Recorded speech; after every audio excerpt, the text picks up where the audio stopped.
Sorbe nazca en Campisábalos, en Galve o en el Pico del Lobo, frente a la Tejera Negra, es lo de menos. Lo que importa es que por sus aguas corre la sangre seca y cenicienta de Ramón de Garciasol, el poeta. Lo enjundioso es que las notas de agua de este río milenario sirvieron alguna vez para componer unos versos. En Campisábalos saben que el Sorbe nace en La Pelaya. El nacimiento del Sorbe, que está ahí en el monte. Allí donde varias fuentes, alguna chorrera y numerosos regajos se agrupan entre juncos y espesas carderas. Campisábalos es un pueblo pelado y frío hasta en agosto, austero y recio como la curtida piel de los serranos. Un campo ancho de aire puro por el que cruza un camino de herradura que une las dos Castillas. La joya de este solitario pueblo atencino es una iglesia románica del siglo XII con un mensuario en uno de sus muros exteriores. En él se representan las tareas del campo. Al frente, la Sierra Pela observa en su gastada lozanía cómo el niño Sorbe, tímido y cobarde, emprende entre sabinas viejas su camino hacia otras tierras. Villa Cadima reposa a lo lejos en su callado abandono. La tierra aquí es roja como la carne. Entre las barranqueras, el río va tomando fuerza. Se le unen generosos chorreras y arroyuelos que bajan nerviosos desde la cumbre de las Becerras y desde la peña de la Silla, levantando agua y vida a cada paso. A la derecha, el barranco de Tejera Negra, junto a Cantalojas. Antes, la peña de la Tiñosa. Cuando se llega al pie del macizo de Ayllón, tras kilómetros de cerros, prados y pinares, parece que llegásemos al límite, a la frontera de algo. Cantalojas, pueblo verde de montes y negra de minerales, como la Asturias del cantor, es rica en vacas gordas y lustrosas, que en verano pacen tranquilas en los ribetes de los cerros para evitar las moscas. Cantalojas es un pueblo hermoso, de frente despejada y de terribles contrastes. A las afueras, entre el cauce del Lillas y del río Zarzas, se encuentra el hayedo de Tejera Negra, el más meridional de Europa.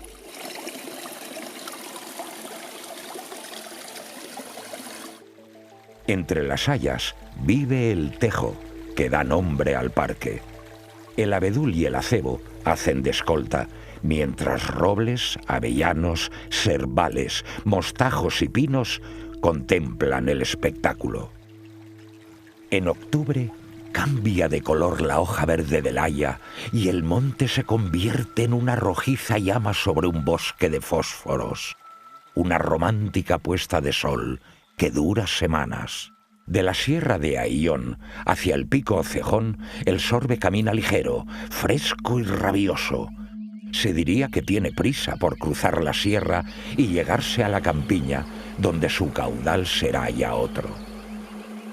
Tras dejar Cantalojas, el río saluda sin pausa al encorpetado cerro de Galve. Sobre él, su castillo conserva la prestancia medieval, a pesar del abandono.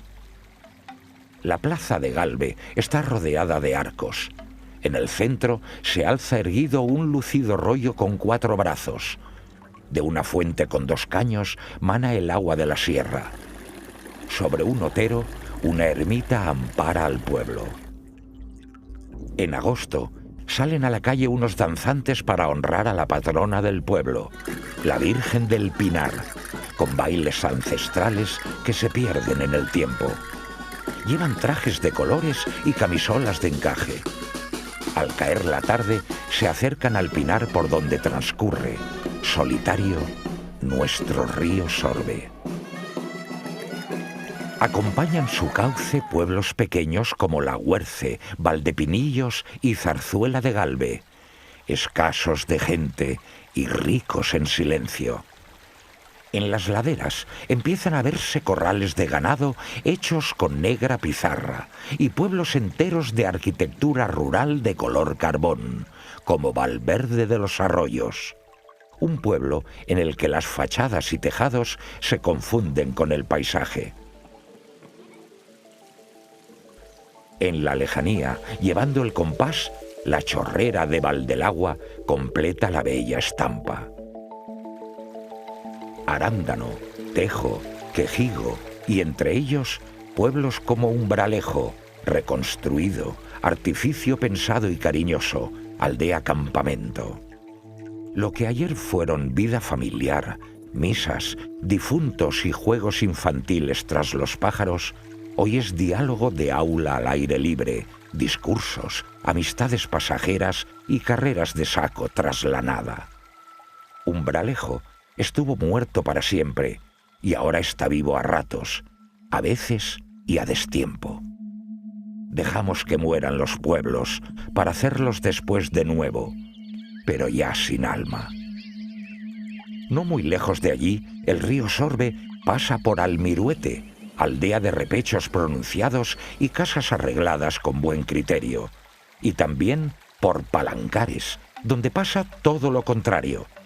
Almiruete y Palancares, tan próximos y tan lejanos al mismo tiempo. Pertenecen a dos formas distintas y dispares de entender la sierra, de ver el mundo y de pensar en el futuro.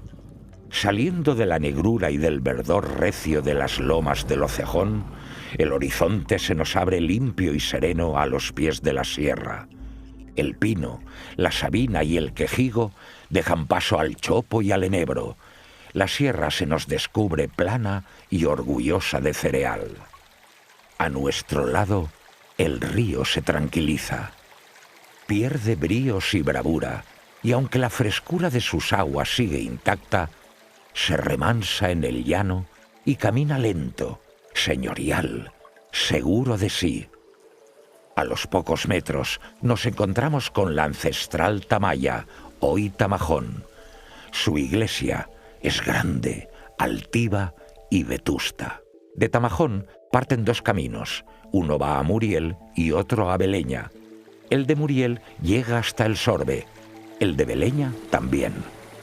De Tamajón a Muriel se camina siempre junto al río. Antes del puente que cruza el Sorbe, a las puertas de Muriel, las piedras parecen cristales surgiendo de las aguas, como grandes bloques de hielo negro en forma de cubos perfectos. La orilla del río se convierte en un enorme diamante fragmentado, hecho añicos por la fuerza del agua. De Muriel a Beleña de Sorbe, el río avanza entre riscos, hoces y cárcavas inaccesibles para el hombre, hasta caer de bruces en el embalse. El de Beleña, con el Ocejón al fondo, es uno de los más hermosos mares dulces que tenemos en Guadalajara. Frente al dique, el castillo de Doña Urraca vigila sobre el cerro el devenir de las aguas. A sus pies, y con el pueblo bajo su sombra, la iglesia de San Miguel brinda un digno mensuario en forma de arco de medio punto, en el que pueden verse las distintas labores del campo labradas en piedra, una por cada mes del año. Aguas bajo, entre Torrebeleña y la Puebla de Beleña, el Sorbe se convierte en lecho para los que acampan y casi siempre ensucian. Desde uno de los puentes, la sangre seca y cenicienta de Garciasol, el poeta, fue arrojada aguas abajo para regar de versos la campiña. Para nosotros, el Sorbe siempre será el río del poeta, de nuestro querido poeta. Se nos va acabando el Sorbe, saciado de sierra, de cereal y campo. El río se deja caer mansamente junto al regazo del río Henares, en Humanes, bajo la eterna mirada de la muela de Alarilla, un pequeño Kilimanjaro en el centro de Castilla. Sobre él, los hombres pájaro desafían a la naturaleza, haciendo realidad el eterno sueño del hombre. Muela de Alarilla, Tamo, Cantueso, Cochura, Vega de Lenares, cielo raso de agosto, tibia alameda, escribía García Sol en la distancia. Antes de verterse, una tubería rescata parte de su caudal y lo acerca a la planta potabilizadora de Moernando, donde se trata para el consumo humano. Desde allí, entubado y protegido, dará de beber a hombres y mujeres de Junquera de Henares, Fontanar, Marchamalo, Guadalajara, Cabanillas del Campo, Alovera, Quer, Azuqueca de Henares y Villanueva de la Torre, hasta llegar a Alcalá de Henares, cuna de Cervantes y de la Universidad. Desde la eterna Complutum hacemos nuestra la pregunta del poeta. ¿Dónde, claro sorbe, agua limpia del costado del Ocejón serrano, espejo de los álamos más verdes, del azul más despejado, de los pies niños en los agrios cantos, la madre lavandera y aquel prado de la fuente del más dulce dictado? ¿Dónde van mis pasos que no tienen respuesta?